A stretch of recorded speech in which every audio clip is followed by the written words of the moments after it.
12월 달은 주님의 성탄과 재림을 기다리는 대림절이 핵심인데, 이때뿐만 아니라 오늘 우리는 항상 신앙생활을 해가면서 주님과 주님의 모든 약속의 말씀을 기다리는 그러한 시간들을 갖게 됩니다. 신앙생활은 기다림이라고 말할 수가 있습니다. 기다림이 없는 사람은 소망이 없고, 기다림이 없는 것은 인생에 행복함이 없다는 것입니다.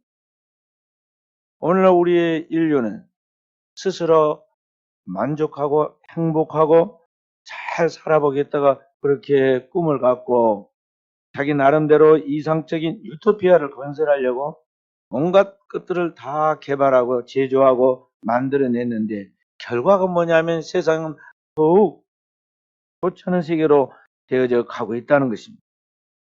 인류가 지나친 탐욕으로 무분별하게 개발하고 제조하여 공장을 세우고 무기를 만들고 또 편리한 생활 도구를 만들어서 냈지만은, 이 지구는 오염되어 버리고 또 쓰레기 천지에 그러한 파괴된 자연 환경을 볼 수가 있습니다.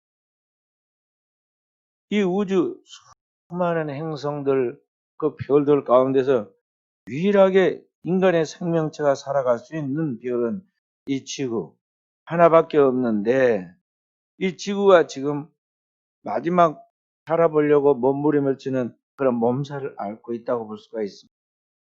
지구를 감싸고 있는 피부와 같은 오존층이 파괴되고, 사람들이 편리하게 살고 좀 더 자신의 삶에 유익하게 또는 행복하게 만들어 보겠다고 만든 그 온갖 기계와 그 건물들을 통해서 내뿜는 이산화탄소들이 배출되어서 지구의 평균 기온이 올라가고, 그리고 해수면의 온도도 올라갔습니다. 그래서 생태계에 교란이 일어나게 되었고, 생태계가 지금 파괴하고 파멸하고 있죠. 그 명백한 대가로 오늘 우리에게 보여준 것 중에 하나가 최근에 이어져 내려온 사스, 메르스, 코로나 바이러스 같은 것들입니다. 사실은 지금까지 인간의 과학과 인간의 의학의 힘으로 굉장한 무언가를 쌓아 올린 것 같고 대단하게 화려하고 엄청난 변화가 있는 것 같이 보였지만요, 여기 사스나 메르스나 코로나 바이러스 같은 게 다 바이러스인데, 이 바이러스 하나의 역습이 인간이 만든 모든 문명과 기술과 능력들을 쌓아 올린 모든 것들을 하루아침에 무너뜨려 버리는, 핸드폰 바벨탑을 한순간에 무너뜨려 버리는 그러한 모습을 보게 됩니다. 그래서 지금 백신을 만들었다고 하는데 그 성능이 94.5라는 둥, 몇 프로라는 둥 이야기를 하지만 건강치 못한 사람이 맞으면 바로 죽어요.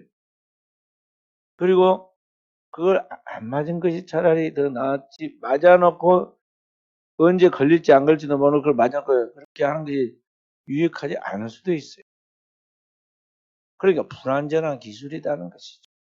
그리고 그러한 것들을 만들어 놓고 이제 백신만 해도 안심할 것도 아닙니다. 왜냐하면 그보다 더 심각한 또 다른 변형된 바이러스가 등장을 하기 때문에 하는 것이죠. 그때마다 우리는 계속 몸에다가 이 바이러스를 예방한다고 해가지고 백신을 맞을 겁니까? 병원에 가면은 의사들은 자기 주사제를 안 맞습니다. 또 대수증 주사도 안 먹고 약도 안 먹으려고 그래요. 왜 그러겠습니까? 좋은 것이면 왜 그러겠어요? 그런 것들이 계속 오만에 축적되면 좋을 것이 없다 이 말이에요. 바로 이러한 세상 속에서 이 세상은 진정한 어떤 답과 희망을 주기보다는 이 불안한 세계의 불완전한 모습들을 통해서 사람들은 진정한 답을 찾지 못하고 있고 희망을 갖지 못합니다. 그러나 이러한 세상 속에서 여전히 하나님은 우리에게 너희는 이 어둠의 세상에 빛이 되어야 한다. 너희는 세상의 빛이다.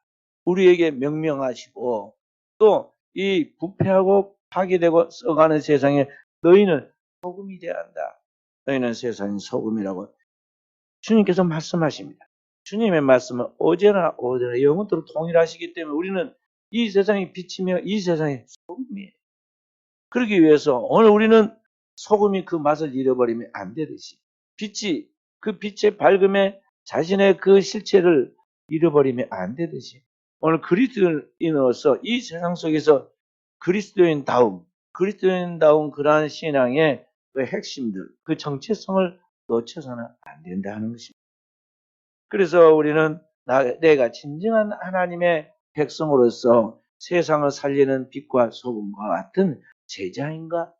진정한 제자인가? 전심전력하여 여기 전심을 다하는 제자인가 하는 것입니다. wholehearted, 전심을 다하는, 전력을 다하는 그러한 진정한 제자이냐? radical disciple, 원색적인, 급진적인, 확실한 말씀 그 자체 그대로의 진정한 제자인가? 우리는 우리 자신을 묻고 정말 신의 뿌리 있는 믿음의 백성들로서 세상의 그 생명력을 보여줄 수 있는 종들이 되어야겠다.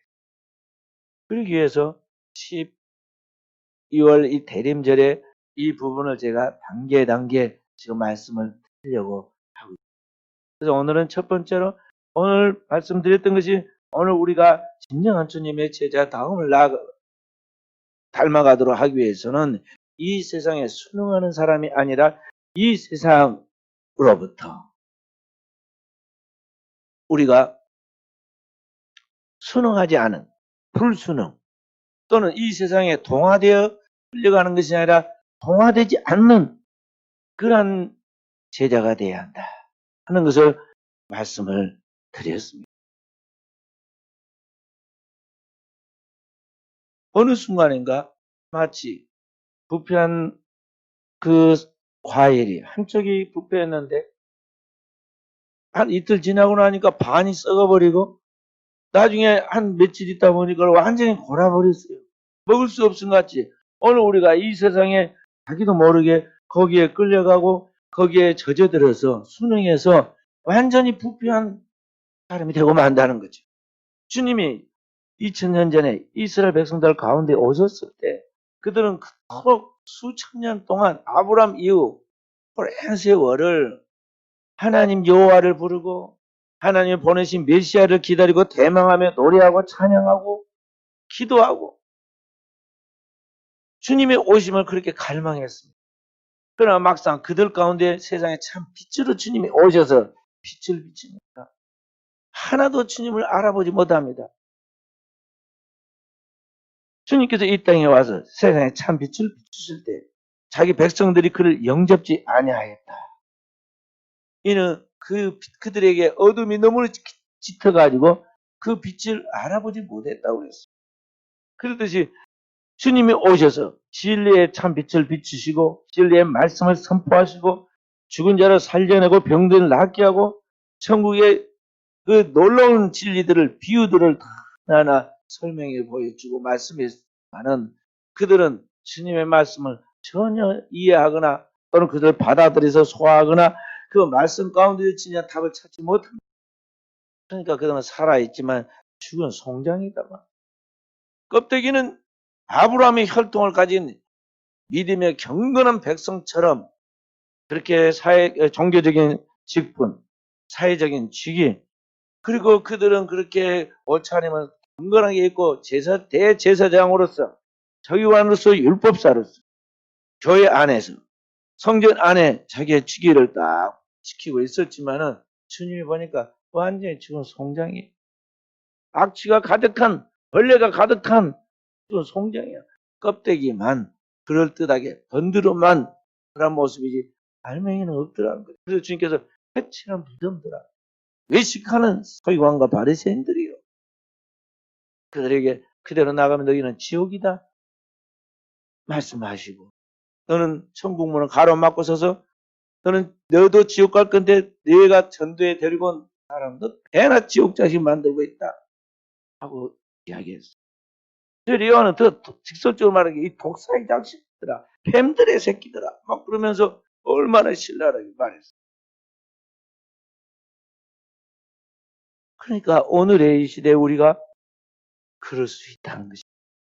우리가 종교적인 외형과 틀을 가지고 신앙의 전통과 생활의 습관을 쫓아서 하나님을 믿고 주님의 이름을 부르며 주여 주여 하고, 또 교회에서 목사로서 또는 직분제도로서 그 일을 해서 제법 유명한 방송에 나오고, 또 그런 것들에 대하여 이 세상 사람들 가운데 그가 이루는 업적으로 인해서 굉장한 것이 소문이 날 수도 있지만, 주의 이름으로 귀신을 쫓아내고 병든 자를 낫게 하고 많은 사람을 주께 인도했다고 그랬습니다.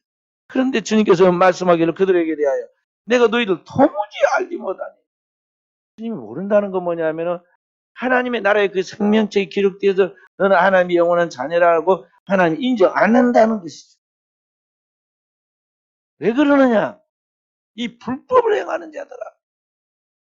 주님 말씀하세요. 하나님의 생명의 성령의 법, 하나님의 사랑의 법, 하나님의 진리의 그 말씀을 따라 나가야 하는데, 하나님의 말씀이 아닌 다르게 해가지고 입술로만 주여 주여 하고 주님의 이름을 부르고 주의 이름을 부르면서 종교적 형식과 그러한 종교적 프로그램으로 예배 예식을 갖췄지, 실제로는 그게 하나님과 아무 상관이 없는 짓이었다는 거죠. 그래서 주님께서 나는 너를 모른다. 불법을 행한 자 나를 떠나가라 말했어요. 그리고 그 하나님의 나라에 들어갈 자들을 이야기하면서 주님께서 내 아버지의 뜻대로 행하는 자, 주님께서 말씀하기를 오늘 누구든지 나의 이 말을 듣고 행하는 자, 그러니까 아버지의 뜻, 곧 아버지께서 이 땅에 보내신 그 영원한 말씀이신 그리스도 예수의 그 진리의 말씀을 그대로 삶에 적용해서 행동해 나아가는, 실천해 가는, 순종하는 그 사람만이 아무리 이 세상에 대환란이 오고 풍파가 오고 시험이 와도 결코 무너지지 않는 반석에 지은 집처럼 하나님의 나라에 확실하게 들어갈 사람이고, 그렇지 않은 사람은 아무리 지금 껍데기가 정말 멋있고 찬란하고 망국의 영화처럼 보인다 할지라도 아무것도 아니다. 모래 위에 지은 집이 바람이 불고 창수가 나면 순식간에 무너지듯, 무섭게 무너지듯이 하나님의 그 마지막 정말의 불꽃 같은 눈으로 이 온 우주를 심판할 때 그 사람 못 살아남는다. 그리고 지옥에 들어가서 그 무너짐이 심하니라 하는 말씀처럼 엄청난 후회와 영원한 고통을 받게 된다는 것이죠. 그렇기 때문에 오늘을 살아가는 우리는 하나님 믿는 백성으로서 우리 자신을 하나님의 말씀의 거울 앞에 딱 놓고 하나님의 말씀의 잣대에다 딱 놓고 날마다 자기 점검을 해야 돼. 아침에 화장을 안 하고 오더라도 기도는 해야 하고, 잠옷을 입고 교회를 오더라도 그럴 리는 없지만은 어찌됐든 하나님 앞에 우리의 신앙의 정성은 놓쳐서는 안 된다. 그러면 거꾸로 우리는 뒤집어가지고 예배 시간이 20분이 늦든 30분이 늦든 간에 화장을 해야겠고 무엇을 하고 와야 돼. 우리는 항상 이와 같이 에센스와 본질과 비본질적인 것, 상대적인 것을 구분하지 못하고 항상 이게 헷갈린다는 거예요. 그래서 오늘 진정한 제자로서 분명한 하나님의 참 제자, 레디컬 디사이플, 진정한 확실한 제자의 삶을 살아가도록 하기 위해서는 몇 가지가 오늘 우리가 이 세상에 그 흐르는 그 흐름, 세속적인 죄악에 가득한 이 세상의 문화와 문명의 그 흐름을 거스르고 나아가는 것들이 필요한데, 그 몇 가지가 뭐냐? 첫째는 뭐라고 그랬습니까? 이 시대에 흐르고 있는 사상, 생각 속에 이 다원주의에 맞서서 오늘 우리 그리스도인들은 자기가 믿는 하나님이 누구이신가에 대한 그리스도의 유일성을 옹호하는 진리의 공동체로 바로 서라, 그런 말이에요. 이게 확실한 것 같지만 정말 주님이 나의 주인 되시고 그 주님의 말씀에 영원한 생명과 구원과 축복이 있다는 걸 믿는다면 그 주님의 말씀에 절대 믿음, 절대 순종을 해야 하는데, 오늘 우리는 하나님의 하나님 되심을 인정하지 않기 때문에 자꾸만 자기 생각을 앞세워서 나는 이렇게 생각하는데 내 상식에는 안 맞는데 나는 그것에 대해서 받아들일 수 없는데 하면서 우리는 자기의 생각을 앞세우구나. 다른 세상에서부터 오는 그런 생각과 사상들, 뉴스를 통해서, 다른 사람들이 하는 말을 통해서, 자기가 보았던 어떤 뭐 이상한 책들을 보고 그런 것들을 가지고 하나님의 말씀을 더하거나 빼면서 재단하죠. 그리고 하나님이 실존하시는 오늘 나의 하나님으로서 이 온 우주를 주관하고 계시는 걸 창조하시고 주관하시고 우리를 구속하시고 우리의 영혼을 하나님 나라에 이끌어 가시는 그 절대 주권자이시라는 것을 진정으로 마음으로 믿고 따르는 것이 아니다는 것이죠. 바로 그런 가운데서 우리는 그리스도 예수만이 바로 오늘 이와 같은 우리의 생명의 주인이시며 그 안에 영원한 생명이 있음 같이 이제 그분이 우리를 영원한 하나님 나라로 인도하신다는 거예요. 길과 진리와 아버지께로 인도하는 생명이 되신다는 걸 굳게 믿고 나아가는 확실한 신앙에 서서 나아가라는 것입니다. 두 번째로 오늘의 이 시대에 이 철저하게 세속화되어 가고 있는, 타락하고 있는, 마치 지금 얼마나 빠르게 세속화되겠냐. 옛날에는 옆으로 이렇게 흘러가는 강물의 홍수처럼 세상이 타락해 갔다면 지금은요, 위로부터 산비탈에서 쏟아지는 격렬한 폭포의 물처럼 급속하게 타락해 가고 있어요. 이 세속화되는 이 세계 속에서 어떻게 우리가 하나님의 백성으로서의 삶을 살아야 하는가? 두 번째가 뭐라고 그랬어요? 진정한 제자는 이 시대의 물질주의 사상으로부터 그 도전으로부터 오늘 우리가 맞서야 하고 그런 것들 지배당하지 않도록 겸손하고 아주 검소한 순례자의 공동체를 유지하도록 해야 한다는 것입니다. 우리가 거기에 대해서 인식을 갖고 분명한 인식을 갖고 철저하게 거부하려고 하지 않으면 그런 것들로부터 지배당하지 않으려고 끌려가지 않으려고 하지 않으면 몸부림치지 않으면요 나도 모르게 그냥 쑥 이렇게 되는 거예요. 프로긴 캐틀이라는 제가 얘와 많이 이야기했잖아요. 솥 안에 있는 개구리 이야기. 큰 솥에다가 개구리 한 마리를 잡아다가 딱 던져놓으니까요. 거기에서 개구리가 멋지게 막 수영을 합니다. 또 밑에서 불을 떼주죠. 그런데 잡은 이 솥에 찬물에 개구리도 좀 체온이 추웠을 거 아니에요. 근데 조금씩 온기가 생기면 따뜻하니까 얼마나 좋아요. 야 수영하기 좋다. 좋아. 그러면서 그래서 더 여유 있게 수영을 하고 놉니다. 한참 하다가 좀 뜨거운데 그래도 견딜만 하네. 그리고 또 수영하죠. 이게 점점 뜨거워진다? 뜨거워져. 뜨거워지는데 이거 안 될 것 같은데 안 될 것 같은데 그러면서 이제는 뛰어나와야겠는데 뛰어나올 쯤 되니까 어떻게 돼요? 물이라는 것이요. 99도까지 괜찮아요. 괜찮아. 그러다 딱 100도가 되면 임계점에 도달하면요. 바르르 하면서 불이 끈다. 끊는 순간에 팍 익어버리잖아요. 이 세상에 사단이 지금 이 세상에 이 세속의 거대한 이 문명과 문화에 죄악된 그런 것들을 통해서 우리를 계속 아주 재밌게 유행하도록 과거에 이 옛날에 우리 조상들이 바벨탑을 쌓으면서 거기에서 우리 하늘에 닿는 탑을 쌓고 거기에서 우리의 이름을 내고 우리끼리 흩어지 말고 다 살아보자고 그 신할 평지에서 바벨탑 쌓았듯이 오늘 현대인들이 다양한 문명 문화의 그런 혜택들을 통해서 너무 편하게 살라고 그래요. 너무 편하게. 제가 우리 순천에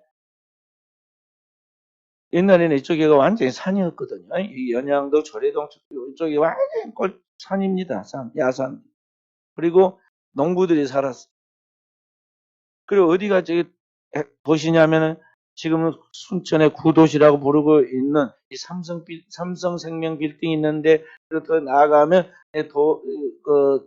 도립병원?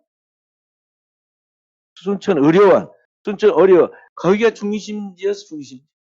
거기서 중심을 해가 동서남북으로 나눠가지고 동북교회, 서북교회, 북북교회, 남북교회 그렇게 이름을 붙였다고요. 거기가 중심이 돼가지고.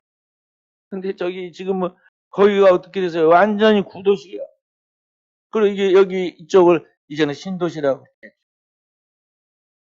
이 신도시가 개발되고 나서 구도시에 비교해 보니까 사람들이 다 젊은 사람들이 이쪽으로 이사를 하고 상권도 이쪽으로 움직이니까 이 구도시가 죽는다 그래가지고 구도시를 순천시에 돈이 생긴 대로 계속 개발시켜 놨어요. 가보면 진짜 잘 닦아놓고 제가 옛날에 젊었을 때 그 목회할 때 그때와는 완전히 달라지고 좋아졌어요. 근데 문제는 제가 그쪽을 다니면서 우리 차를 먹고 가거나 가끔 내려서 뭐 활동을 하면서 보면요. 저렇게 좋은 문화적 혜택을 해놓는데 누가 거기 가서 사용하나? 별로 사용할 것 같이 생각이 안 들 때가 있더라고요. 그래도 계속 뭘 만들어 놓습니다. 멋진 거리에 만들어 놓고 아주 거기 도로 새로 잘 닦아 놓고 골목 차를 주차하기 편리하도록 다 주차장을 동네마다 다 세웁니다. 얼마나 앞으로 좋아질 줄 몰라요. 그런데 이런 오늘 우리의 삶의 편리함, 우리의 생활의 그 안정됨, 그리고 우리의 생활의 여유들이 오늘 우리 하나님 앞에서 우리가 진정으로 신앙 안에서 가는데 그게 유익이 되냐 돌이 해가 될 수 있다는 거죠. 인간이 살아가는 데는요. 그렇게 많은 게 필요한 게 아니거든. 많은 게. 많이 먹어봐야 하루에 3끼 밥 먹고 3끼를 이 뱃속에다 담아야 하는데 들어가면 그게 얼마나 들어가겠어요. 그죠? 이게 한계가 있어 이게 위장에. 근데 위장에 이 3끼 밥을 다 집어넣고 밥 한 공기에다가 국, 그 다음에 뭐 반찬까지 해갖고는 이 넣은 게 얼마나 많아요. 그 3끼 걸 다 여기다가 담으려고 그러는데 문제는 이걸 또 소화시켜야 하는데 그게 소화가 제대로 되나요? 활동이 옛날보다는 줄었어요. 옛날 같으면 우리가 밥 먹고 산에 가가지고 거기 가서 나무 해서 그 메고 오고 또 그 사이에 밭에 가고 논에 가고 또 뭐 겨울에 가서 뭔 일하고 그렇게 하는 게 아니라 지금은 다 지금 차를 몰고 가고 응? 그 보통만 누르면 난방이 되고 냉방이 되고 또 전화만 하면은 클릭만 하면은 다 주문해갖고 오는데 뭐 운동할 일이 제대로 막 노동할 일이 있어야지 여기 소화가 안 되는 거야. 근데 안 되는데 옛날보다 먹기는 몇 배나 먹어. 그러니까 현대인들이 다 이 성인병 같은 일이 잘 먹어 생긴 병이 생겼잖아요. 지금 이런 상황 속에서 사실은 우리가 이 살아가는데 이 물질이라는 것이 그렇게 많이 필요한 게 아니라는 거죠. 그래서 주님은 기도할 때 이 물질에 대한 문제를 이야기할 때 오늘의 일용할 양식을 주시고 또 오늘을 살아가는 데 필요한 것들만 생각하고 그 이상은 너무 염려하고 내일까지 고민하지 말아라. 주님 그러셨단 말이에요. 그런데 우리는 어떻게 해요? 이 땅에서 천년 만년 살 것 같이 그리고 옛날처럼 뭐 우리가 대가족을 12명씩 거느리는 것도 아닌데 오늘 우리는 많은 가족을 거느리고 있는 것 같이 너무 많은 근심을 외상으로 끌어다 놓고 고민하고 생각하고 막 애를 태웁니다. 그리고 옛날에는 등록금을 초등학교 때부터 다 냈습니다. 지금 고등학교까지 무상이잖아요. 무상이에요. 대학교도 장학금 제도가 다 돼갖고는 나이 드신 분들도 학교 가면 거의 공짜로 다닐 수 있어요. 그런데도 아니요 더 낫다가는 내가 죽을 때까지 고생하게 생겼는데 안 낳아야겠다. 나도 하나만 낳아가지고 그냥 잘 기르고 말아야겠다. 자꾸 이런 사고방식들을 갖고 나아가죠. 이 모든 사고방식이 뭐냐면은 인간의 삶에 있어서 이 물질이 나의 삶을 행복하게 만들어준다고 생각하고 이 눈에 보이는 이 현상 세계 물질을 우리가 우선시 하다 보니까 나오는 그런 결과들이에요. 제가 지난 주간에 아프리카 선교사로 있던 우리 목회자 한 분이 간증한 이야기를 들었는데요. 아프리카 콩고 지역에서 16년을 사회가고 오는 그분들이 그 사람들이 뭘 먹는가 이야기를 해주는데요. 거기는 콩고 지역에는 아프리카에 이제 커피 같은 게 많이 나오니까 아침에는 커피를 갈아가지고 커피를 가지고 뭐 사발 같은 데서 거기에서 한 사발 먹고 뭔 과일인지 아니면은 뭔지 요만한 거 한 조각 먹는 게 그것이 하루에 일용할 양식인데 그 하나 가지고 하루 내에 버틴다는 그래서 앞으로 사람들 선교할 때 교회만 오면 그날 그들이 전혀 세상에서 보지도 못고 먹어보지도 못한 그 맛있는 빵을 하나씩 주지, 떡을 주지, 그 다음에 구경도 못한 콜라를 하나씩 탁 주니까 교회를 안 오겠어요? 교회만 오면 그날 하루는 해결되는데, 최고 고급으로 해결되는데, 그래가지고는 우리는 예배 끝나면 이렇게 음식 먹고 그런 것이 보편화되어 있기 때문에 그렇게 한 것인데, 막 교인들이 그냥 교회를 막 나오지, 그냥 전도만 해가지고 한 번만 외치고 갔다 오면은 와, 교회가 차고 교인들이 넘치더라는 거예요. 그래서 그 선교사님이 처음에는, 야, 국내에서는 성령이 역사하지 않더니 나오니까 성령이 역사하시는구나. 드디어 하나님 내 기도를 들으시고 이제 성령으로 역사해서 감동 감화하시고 이렇게 역사하는구나. 내가 설교한 게 능력이 있구나. 그렇게 좋게 생각했다는 거예요. 그런데 뭔가 허전하고 좀 마음이 이상해요. 그래서 다시 냉정하게 검토를 하면서 생각을 해보니까 그게 성령의 역사가 아니라 빵의 힘이었던 빵과 콜라의 힘이었어요. 저도 이게 순천 교도소에 갈 때 한 번은 떡을 해가고 한 번은 안 해가고 이러는데요. 빵을 해간 날은 600명 나오고 빵을 안 해간 날은 400명이 나와요. 그러니까 이게 차이가 막 나는 거예요. 그래서 이걸 그분들이 선교사들이 뭐라고 하냐면 머니 미션이라고. 머니 미션. 그러니까 돈의 선교. 돈으로 선교하는 거예요. 그냥 선교사들이 선교하고 실패하는데 한국 사람들이 선교를 하니까 성공하는데요. 처음에는 똑같이 정 사람들처럼 머니 미션을 하는 거예요. 돈으로 선교를 했는데 이거 아니구나 하고는 다시 정통 복음에 서가지고 하나님 말씀을 전하고 기도하고 병든 자를 안수하고 그렇게 했더니 하나님께서 이제 진짜 믿는 제자들이 나오게 되었다는 간증을 들었어요. 오늘의 이 시대 사람들이 이 물질에 대하여 신앙을 잠식시킬 만큼 거기에 최고의 의미를 두고 가치를 두고 거기에 우선순위를 두고 나가니까 현대인들의 신앙이 점점 추락하는 거예요. 진짜 아프면 살아계신 하나님 앞에 기도해서 주님이 나를 낫게 하고 구원하시고 치유하시고 역사했다는 걸 믿어야 하는데 그 생각 전혀 하지 않고 우리는 인간의 수단과 방법만 의지하지. 그게 너무 지나치다는 거죠. 우선순위가 뒤바뀌게 돼요. 그런 오늘의 이 시대 속에서 그리스도인은 그리스도인다움을 보여줘야 하는데 그게 뭐냐면 오늘의 이 시대의 물질을 절대화하고 우상하는 이 자리에서 물질을 발 아래 밟고 우리 머리 위에 하나님을 모시고 하나님의 그 영원한 말씀과 그 진리의 삶을 내 삶에 적용해서 한치의 물러섬도 없이 나아가는 사람이 되어야 한다는 것입니다. 세 번째는 무엇입니까? 윤리적 상대주의, 상황윤리라는 말이죠. 오늘 우리는 주님의 모든 말씀과 계명에 순종하는 공동체로 살아야 하는데 이 사회 환경과 이 문화의 적 상황과 이 사람들이 생각하는 그러한 윤리적인 사고방식에 그대로 순응해서 따라가는 윤리적 상대주의에 빠져가고 있다는 것이죠. 그렇게 해서 오늘 현대인들이 너무나 세속화되고 교회 와야 저 사람이 예수 믿는 사람인지 안 믿는 사람인지 알죠. 밖에 나가서 몰라요. 나이트클럽에도 교인들이 있고 술집에도 있고 교인들이 어디 있는지 있어. 교도소에도 있고 여기 다 있단 말이에요. 어디든지 있어.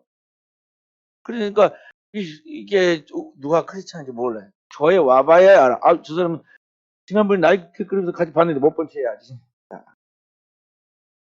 그런 경우가 얼마나 많아요? 그런데 문제는 다음 세대 우리 청소년들이 그런 이 문화적인 또 이 윤리적인 그런 상대주의에 빠져서 살아간다는 거야. 너 요새 남자친구 사귄다며? 그런데요? 너 여자친구 사귀는. 그런데요. 너 분명하게 말하는데 하나님을 참 믿고 신실한 사람이 아니면 안 된다. 또 하나님을 믿고 하나님 앞에서 확실하게 내 짝이다 하고 하나님께서 확실하게 가르쳐 줄 때까지는 너희들 절대 이 어떤 선을 넘어서는 안 된다. 이야기를 하는데 아이들이 뛰고 있다. 지금이 어느 시대인데 우리 엄마 아빠는 말이지. 호랑이 담배 먹던 시절 이야기가 또 이상한 이야기를 한다고 TV도 안 본가 봐. 요새 돌아가는 사람들 이야기도 안 들어보는가 봐. 그렇게 생각을 한다 이 말이에요. 근데 그렇게 하는 걸 당연하게 생각해요. 우리 목사님들도 보였는데 그럽니다. 아이, 애기들이 결혼을 안 하려고 그러는데 소개 좀 해라고. 소개를 해줘도 서로 둘이 좋아해야 하는데 문제는 잘 안 되는데 어떻게 할 것이냐. 이렇게 이야기합니다. 아니, 어디 가서 둘이 그냥 만나가지고 서로 좋아해서 그냥 이렇게 살면 좋겠다고 그래요. 아니, 이게 무슨 말이에요, 지금? 아무리 시대가 그렇게 돌아가도 하나님의 백성들의 성경 그렇게 가르치지 않았는데 그것을 당연하게 여기는 시대가 되었다 이 말이에요.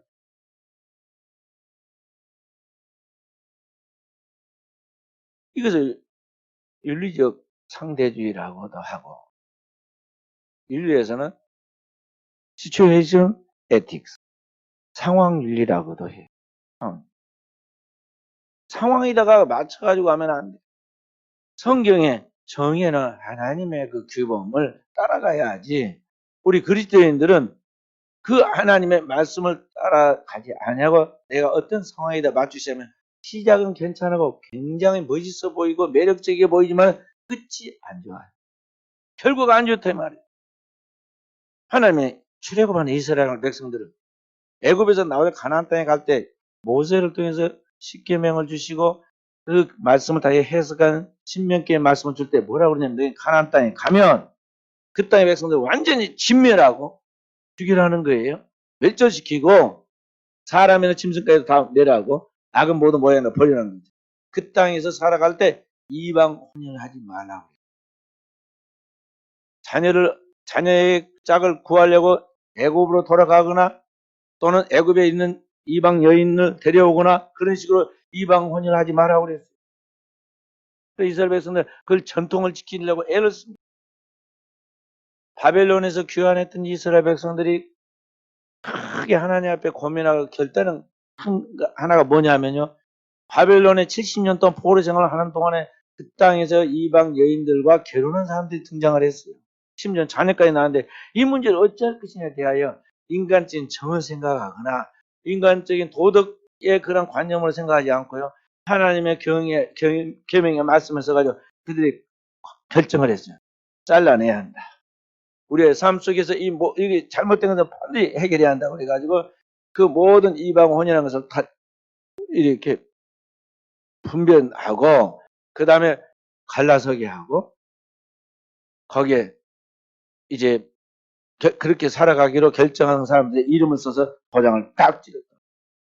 그리고 철저하게 했어. 근데 이스라엘 나라가 바벨론의 포로가 되기 직전에 이미 그들이 지금 망할 때 이야기를 보면 이스라엘 백성들이 부귀의 영화가 크게 달하고 이스라엘 나라의 전성기 다윗과 솔로몬의 전성기가 나오죠. 그때 솔로몬이 어떻게 했느냐? 이방 여인들을 끌어들입니다. 왕궁에 다윗성이 있는 그 왕궁에 여기 바로의 딸을 갖다 부르다가 자기 부인으로 삼고 거기서 끝나는 모압 여인, 암몬 여인, 두로에서 어디에서 막 자기 딸들을 보낸다고 하는 사람들 다 받았는데 해보니까 1000명이었어요. 본부인이 300명이고 첩이 700명이다 그랬어요. 그러니 나라가 안 망하겠어요. 성경에 보면은 그 여인들이 솔로몬의 마음을 돌이켜서 우상을 숭배하게 만들었다고 그래요. 솔로몬도 하나님을 사랑하는 마음을 이제 이방 여인을 사랑하는 것에서 이방 여인들을 기쁘게 하기 위해서 그들이 원하는 우상의 정각을 예루살렘 성전이 있는 예루살렘에 가득하게 세워주고 그리고 몇 개를 세웠겠어요? 부인이 1000명이었으니까 그 중에서 이방 여인이 거의 90%는 됐을 것인데, 조그만 수도인지 예루살렘에 우상의 정각이 얼마나 많았겠어요. 심지어는 그 우상의 정각에 가서 솔로몬이 절을 했다고요. 하나님이 솔로몬을 떠나고 그와 함께하지 아니하니까 그렇게 튼튼하게 세우고 건강하고 멋있고 화려했던 이 이스라엘 나라, 그리고 솔로몬의 영화가 하루아침에 두 동강이 나고, 그리고 그것이 차례 폐허가 되어서 이방 땅에 포로가 되어서 죽은 사람과 방불한 그런 삶을 살게 되잖아요. 그러니까 하나님의 말씀대로 살지 아니하고 그 계명을 따라 살지 않으면 처음에는 잘된 것 같고 형통한 것 같고 멋있는 것 같고 낭만적인 것 같고 행복한 것 같지만 그 끝은 대대에 추악한, 그리고 오명을 남길 수밖에 없는 그런 불운한 사람이 되고 만다는 것이. 성경이 그걸 딱 보여주면서 우리에게 어떻게 살아야겠느냐 선택하라고 우리에게 지금 보여주고 있는 거예요. 그런데 우리가 이런 것을 성경을 제대로 아는 사람이 내 자녀들한테 야 어디 가서 뭐 그냥 한 사람 만나가지고 얘기라도 탁 나왔고 오너라, 이런 식으로 크리스찬이 돼가지고 해야겠느냐는 거죠. 살아계신 하나님께서 그 한 영혼을 책임지신다는 걸 왜 모르느냐는 거. 그리고 진짜 신앙 안에 살다가 혼자 살면 또 어때요? 엘리야도 혼자 살았고 세례 요한도 혼자 살았고 사도 바울도 혼자 살았는데 주를 위하여 살다가 혼자 그냥 이렇게 사는 것은 도리어 더 자유롭게 하나님이 할 수 있는 계기가 되는 거죠. 그러나 일부러 그렇게 하나님이 부르신 하늘로부터 난 거자가 아닌 사람이라면 하나님의 창조의 그러한 조화에 따라서 남자와 여자로 하나님이 지으시고 서로 돕는 배필로서 서로에게 힘이 되어서 함께 힘을 합해 하늘의 유업을 받도록 만드셨기 때문에 그게 충실하면 되는 거예요. 그 성도는 주의 뜻이 이루어지도록 그 뜻 가운데 믿음의 거룩한 경건한 백성들을 통해서 대를 이어가도록 기도해 나아가고 하나님이 주신 결과를 따르면 되는 거예요. 그렇게 하지 않고 이 시대의 풍조를 따라가기 때문에 오늘날 이 사회가 이게 도대체 어디로 가고 있는지 세상이 정처치쯤 돌아가고 있는 거예요. 그리스도인은 세상에 그 확실한 제도를, 그 규칙을, 그 결과를 보여주는 살아있는 하나님의 자녀로서 걸어다니는 성경과 교과서로서 이방인들에게 그 규범을 보여줘야 한다 하는 것입니다. 네 번째는 무엇입니까? 오늘 이 시대가 자기를 사랑하는데 하나님 사랑한 것보다 더 자기를 사랑하고 쾌락을 사랑해. 그런 나르시시즘의 도전에 맞서서 우리 그리스도인은 차원 높은 하나님의 아가페 사랑으로 나아가는 공동체가 되어야 한다는 것입니다.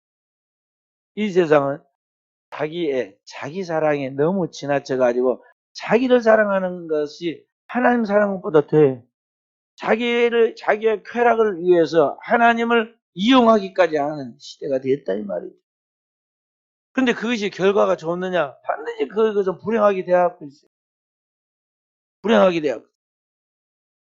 그런데 진정한 사랑이 있죠. 그러니까 우리가 이 세상에서 육체적인 감각적 사랑을 에로스라고 하고 부모와 자식 또는 친구 간의 관계의 사랑을 우정적인 에필로스 사랑이라 하고 더 나아가서 하나님과 인간 사이의 거룩한 영적인 신적 사랑을 아가페 사랑이라 하는데 우리 그리스도인이 세상 속에서 보여주는 사랑은 뭐냐면 바로 이 아가페 사랑으로 사랑하는 거예요. 그 하나님이 나를 사랑하신 것 같이 내가 하나님을 사랑하고 하나님의 사랑받은 자로서 내가 이 하나님의 사랑을 세상에 나눠주는 것이죠. 세상은 한 번도 그 사랑을 받아본 적이 없어요. 알지도 못합니다. 오늘 우리가 하나님은 당신을 사랑하십니다. 우리는 뭘 알고 믿음으로 지금 선포하지만 안 믿는 사람들이 그걸 뭐로 생각하냐면 에로스 같은 사랑으로 생각해요. 그 처음 교회 나오면은 저게 지금 하나님이 사랑한다고 그런 사랑하고 나도 하나님을 사랑한다고 고백하는 그것이 마치 유행가에서 남녀가 서로 사랑하는 고백하는 것 같이 그렇게 생각하고 흥분해가지고 기분도 좋고 그래요. 그 사랑의 의미를 잘 몰라요. 자기 수준에서 느끼고 생각하고 말하기 때문에 그런 거예요. 그러나 여기 주님께서 나를 사랑하신다는 그런 사랑은 어떤 사랑입니까? 그 사랑의 징표가 바로 예수 그리스도이신데 그리스도 예수께서 나를 살리기 위하여 자신의 생명을 하늘로부터 포기하고 이 땅에 내려오셔서 인간이 짊어질 수 있는 모든 저주와 재앙과 질병과 죽음을 다 담당하고 십자가 위에서 영원한 파멸로 내 죄를 담당하고 죽으시죠. 그렇게 해서 내 죄를 대신 갚아갔는데 그것은 주님의 속죄예요.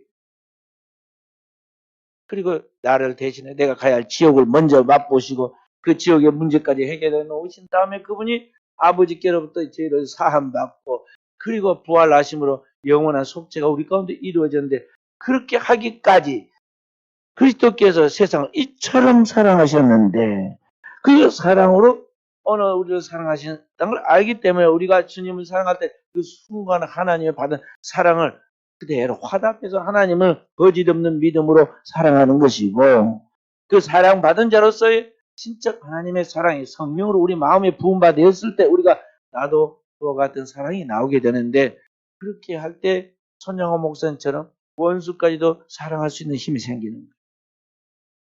그렇지 않고는 사람은 감정의 동물이고 자기한테 잘한 사람에게 잘하고 있는 게 인간의 정의야.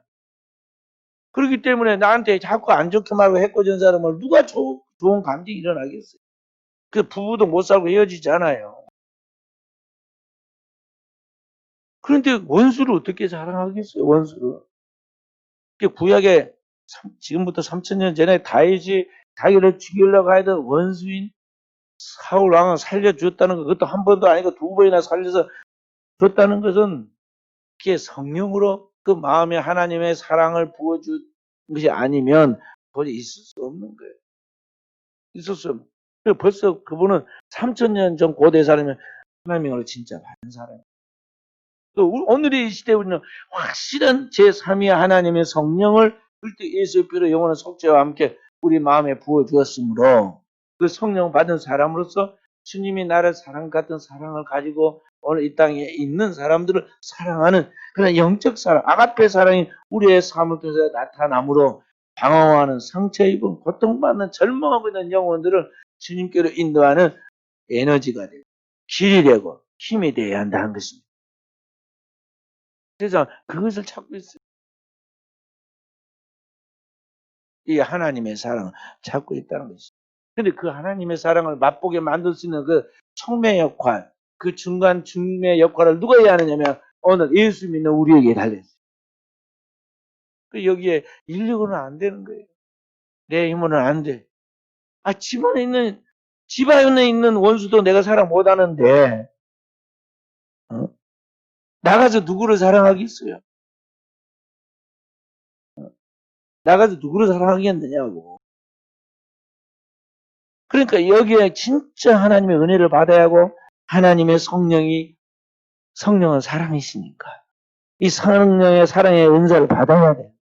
성령이 우리 가운데 충만하게 나타난 첫 번째가 사랑이에요.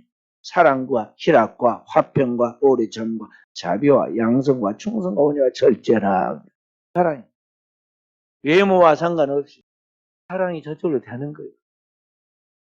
세상 그 사랑을 원해요.